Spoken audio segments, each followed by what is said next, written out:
કંચન બરન બિરાજ સુબેસા કાનન કુંડલ કુંચિત Keisha. હનુમાનજીના શણગારની વાત છે. હનુમાનજી કેવા છે? કંચન બરન બિરાજ સુબેસા. એમનો વર્ણ કંચન છે, ચમકે છે. એમાં માત્ર હિમોગ્લોબિન નથી, રામોગ્લોબિન પણ છે. હનુમાનજી શું કરે છે? એમની વેશભૂષા શું છે? કંચન વર્ણ બિરાજ સુબેસા.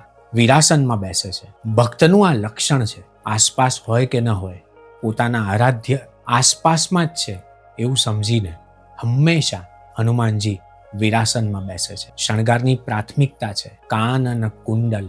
કાનમાં કુંડળ છે. આપણે ત્યાં એક સંસ્કાર છે, કાન વીંધવાના સંસ્કાર. સામાન્ય રીતે ગુરુ કાન વીંધે, આપણે ત્યાં એવું કહેવાયું છે. હનુમાનજી તો ગુરુઓના ગુરુ છે, ભક્તોના ભક્ત છે, પરમ સાધ્ય અને સિદ્ધ ભગવાન છે હનુમાનજી. એટલે કાનન કુંડલ, કાનમાં કુંડળ છે, અને કુંચિત કેસા, લટ વાળ કેવા છે? ગોળ ગોળ લટ જેને કહેવાય એવા વાળ છે હનુમાનજીના. હેન્ડસમ વ્યક્તિઓ પાસે હોય છે એવા વાળ.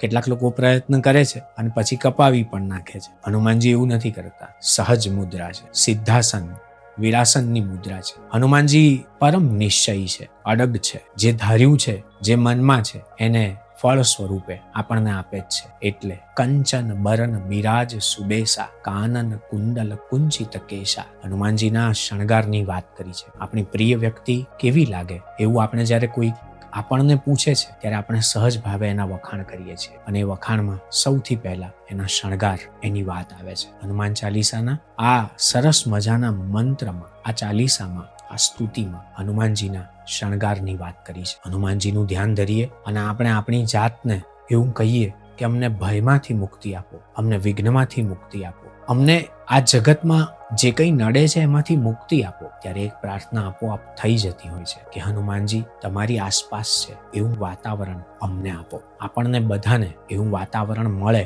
અને ફળે. એ જ પ્રાર્થના. જય હનુમાન.